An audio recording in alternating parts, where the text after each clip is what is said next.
सायली कबाडी आत्महत्या प्रकरणाचा लोकशाही मराठीने सातत्याने पाठपुरावा केला। त्याबद्दल सायलीच्या आई-वडिलांनी लोकशाही मराठीचे आभार मानलेत। त्यांच्याशी संवाद साधलाय आमचे प्रतिनिधी भूषण शिंदे यांनी। सायली कबाडी मृत्यू प्रकरणी न्यायालयाने आता सायलीचे पती सुशील कबाडी यांचा जामीन नामंजूर केलेला आहे। मात्र सुशीलचे आईवडील म्हणजे सायलीचे सासू-सासरे यांचा जामीन मात्र त्यांनी मंजूर केलेला आहे आणि एकंदर त्यांच्या मागे अनेक कारणे सुद्धा न्यायालयाने नोंदवली आहेत, अनेक मतं नोंदवली आहेत। आपल्यासोबत स्वतः सायलीचे वडील आहेत चंद्रकांत परब। काय सध्या परिस्थिती आहे? नमस्कार। प्रथम न्यायालयाने दिलेल्या निकालाबद्दल समाधानी आहे। तसेच लोकशाहीने आमच्या पाठीशी राहून जे सहकार्य केले त्याबद्दल त्यांचाही मी मनपूर्वक आभार आहे। मुख्यमंत्री महोदयांनी या खटल्यासंदर्भात जे भूमिका मांडली त्याबद्दलही त्यांचे आभार। यामध्ये दोन मुद्दे आहेत। एक म्हणजे सायलीचे पती यांचा जामीन नामंजूर केलेला आहे।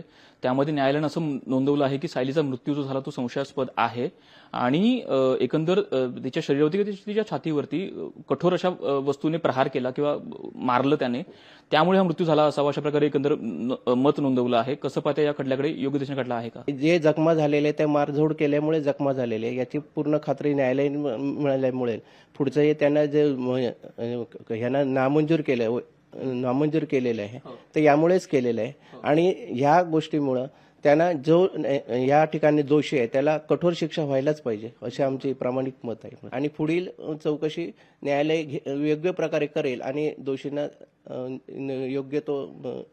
योग्य ती शिक्षा देईल असं मला खात्री वाटते। सायलीच्या आई सुद्धा आहेत।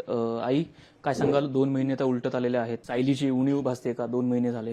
सायलीची उणीव ही नक्कीच भासते आणि ती कायमचीच राहणार आहे। ती पोकळी भरून निघणार नाही। हिरा होता तो माझा। एकही क्षण असा गेला नाही तिच्या आठवणीशिवाय।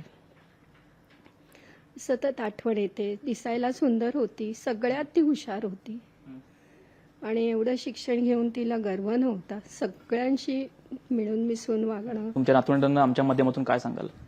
सारा, अद्वैत, तुमच्या दोघांची खूप खूप आठवण येते। आमची मुलगी गेली असली तरी तुम्ही आमच्या मुलीपेक्षाही खूप आम्हाला प्यारे आहात। तुम्ही सुखात राहा। खूप खूप लाडके आहेत। त्रास करून घेऊ नका बाळांनो। अशा प्रकारे न्यायालयाने न्यायालयाकडे न्याय मिळेल अशा प्रकारे त्यांनी अपेक्षा व्यक्त केली आहे आणि एकंदर नातवंडांचा सध्या त्यांना काळजी वाटत आहे। अर्थात ती अपेक्षित आहे आणि एकंदर त्यांच्यासाठी सध्या ते अनेक गोष्टी करायचं म्हणत आहेत। कॅमेरामॅन निकेश मोरेसह भूषण शिंदे, लोकशाही मराठी, मुंबई। लोकशाही मराठी ऐका, पहा, जागरूक रहा।